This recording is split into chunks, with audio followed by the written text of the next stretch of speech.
꼴값하고 있네. 깜짝 놀랐죠? 강론서부터 무슨 꼴값을 하고 있네, 무슨 이런 상스러운 소리를 하시나.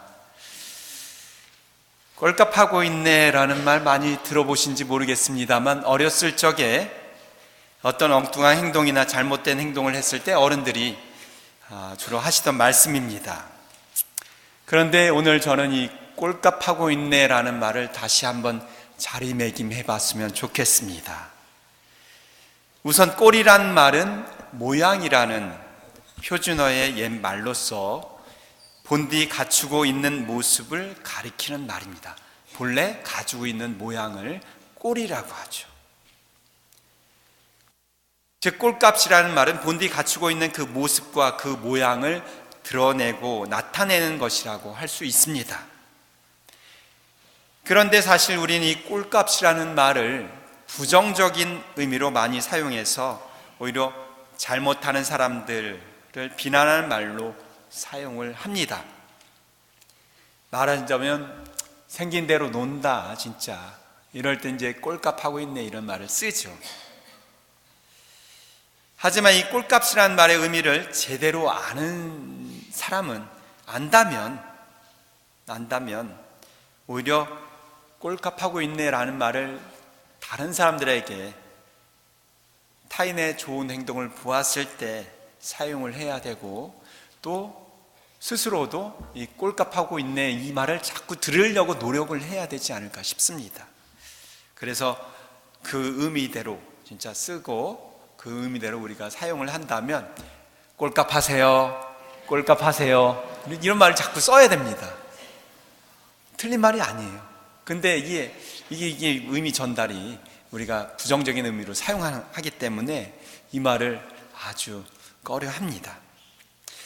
갑자기 무슨 꼴값 얘기를 하나 당황하셨겠지만, 사실 오늘 복음 말씀에서 예수님께서는 당신을 따르는 우리 신앙인들에게 꼴값을 하라고 절실히 요구하고 계신 거죠. 너희는 세상의 소금이다, 세상의 빛이다. 세상의 빛과 소금으로서 그 값어치를, 그 역할을 해내라고 말씀하시기 때문에 제가 꼴값에 대해서 얘기를 하는 겁니다. 그런데 오늘 복음 말씀대로 그 소금이 짠맛을 잃고 등불이 대박에 덮여 있다면 그 소금과 그 등불은 이미 소금과 빛이 되기를 포기한, 아무데도 쓸데없는 아무것도 아닌 것이 될 수 있겠죠. 즉 우리가 세상의 소금과 빛으로서 그 꼴값을 하지 못한다면 이 세상은 정말로 심심하고 싱겁고 아무 맛도 나지 않는, 그걸 다른 말로 표현하면 살맛 나지 않는 그런 세상이 될 것이고, 빛이 없어서 컴컴하고 답답하고 무서워서 불안에 떠는 세상이 될 겁니다. 자, 우리가 살아가는 세상 어떠세요? 살맛 납니까? 불안하고 답답합니까? 어떤 편이에요? 세상을 살아가다 보면 물론 살맛 나지 않는, 또 우리를 답답하게 하는, 우리를 불안에 떨게 하는 그런 일들이 많이 있습니다. 그러한 일들을 접하면서 우리 신앙인들은 그런 일들을 하는 사람들을 욕하고 또 비난하고 컴플레인하고 하지만, 먼저 우리 자신을 한 번 더 되돌아보고 주님 말씀에 따라서 세상의 빛과 소금의 역할을 해내지 못하고 있음을 반성하면서 더욱더 그 책임을 통감해야 할 것입니다. 이러한 세상의 무의미와 어두움의 해결책을 알고 있는 우리 신앙인들에게 그 1차적인 책임이 있음을 먼저 깨달아야 되겠죠. 지난주에 제가 여러분들께 빛이 되어라, 세상의 빛, 촛불의 의미에 대해서 말씀드렸는데, 이 세상의 빛이 되기 위해서는 자신을 태워야 하는 그런 희생과 또 자기 내어줌이 있어야 되듯이 소금도 마찬가지가 아닌가 싶어요. 오늘은 소금에 대해서 묵상해 봅시다. 소금이 음식에 들어가서 간을 하고 맛을 내려면 그 음식에 들어가는 그 물에 녹아야 됩니다. 녹지 않고 자기 소금 그대로를 간직하고 있으려면 그 음식에 간이 되지 않고 그 물이 짜지지 않겠죠.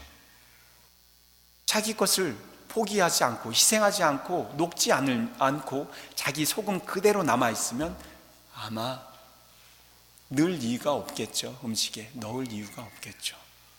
세상의 소금과 세상의 빛은 이 세상에서 필요한 부분이기는 하지만 그 역할을 해내기 위해서는 나름대로의 자기 내어줌과 자기 희생이 필요하다는 것을 오늘 다시 한번 묵상해보게 됩니다.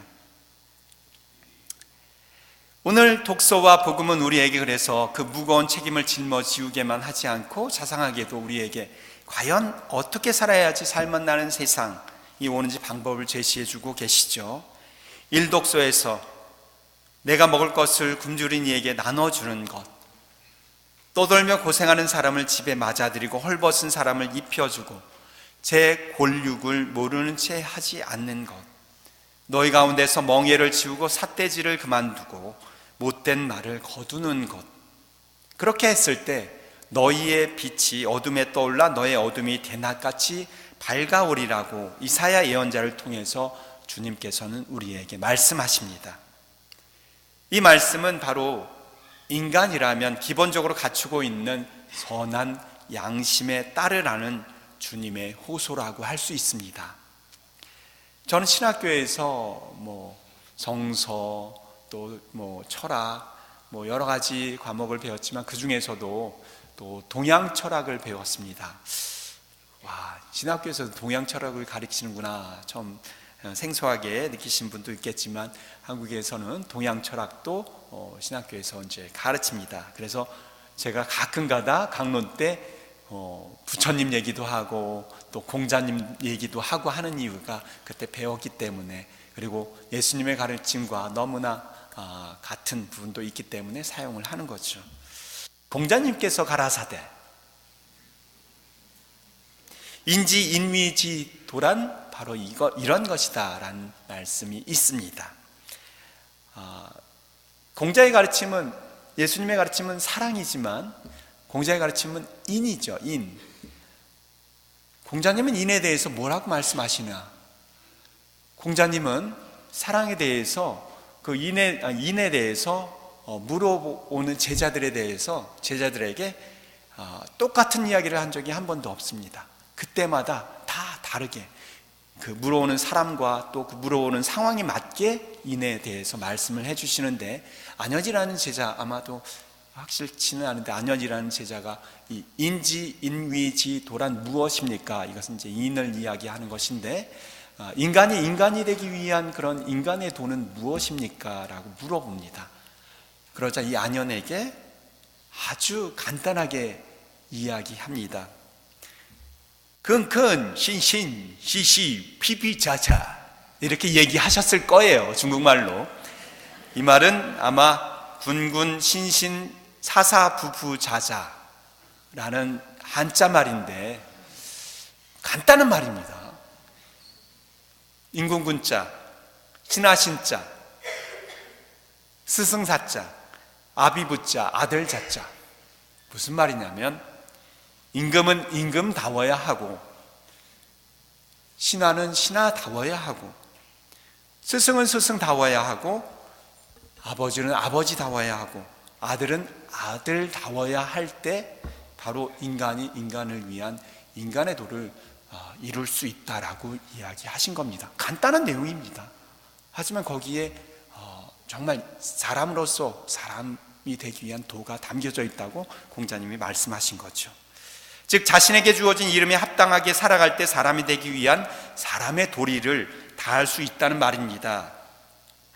이처럼 우리가 세상의 빛과 소금으로서의 꿀값을 하기 위한 방도도 다른 데 있는 것이 아닐 거라 생각합니다. 우리 자신이 각자 맡은 일에서 각자 자신이 불리어지는 이름에 맞는 삶을 살 때 세상은 살맛나게 된다는 것이죠.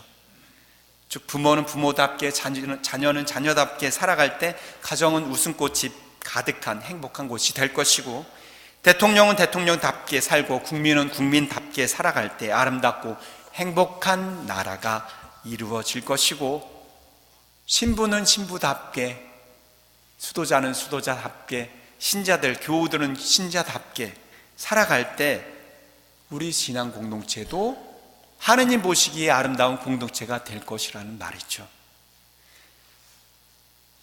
그렇게 될 때는 지난날의 어둡고 살맛나지 않는 세상의 모습이 사라지게 될 것입니다. 더 나아가서 제2독서 사도 바오로는 하느님의 심오한 진리를 고린토인들에게 전하면서 자신이 지혜롭고 설득력 있는 언변을 쓰기보다 하느님의 성령의 능력에 의탁하는 삶을 스스로 살아왔음을 힘주어 말씀하시면서 하느님의 능력에 바탕을 두는 삶을 살도록 우리에게 권고하십니다. 이 말씀은 바로 우리가 세상의 빛과 소금의 꼴값을 다 하고 있다 하더라도 그 영광을 우리가 받을 것이 아니라 우리를 그렇게 살아가도록 창조하시고 명하시고 이끌어 주시는 그분께 영광을 돌리라는 말씀이 아닐까 싶습니다. 오늘 세상의 빛과 소금이 되라는 주님의 말씀을 다시 한번 생각하면서 세상의 빛과 소금인 우리 자신들이 우리 자신을 녹이고 태우면서 이 세상을 밝히고 또 이 세상을 살맛나게 하려고 얼마나 살아왔는지를 다시 한번 가슴에 손을 얹고 생각해 봤으면 좋겠습니다. 이 세상의 빛과 소금으로서의 꼴값을 다하기 위해서는 각자 자신에게 주어진 이름에 걸맞는 삶을 살아야 할 것이고, 그러한 삶을 멋지고 살맛나게 이루어 갈지라도 그저 우리 신앙인들은 하느님께서 창조하신 모상대로 살아서 하느님의 영광을 드러낼 수 있는 겸손한 마음으로 하느님 능력의 바탕을 둘 수 있도록 노력하면서 하느님께 은총을 청해야 되겠습니다. 교우 여러분, 이 세상의 빛과 소금이 되도록 꼴값 하십시오. 아멘.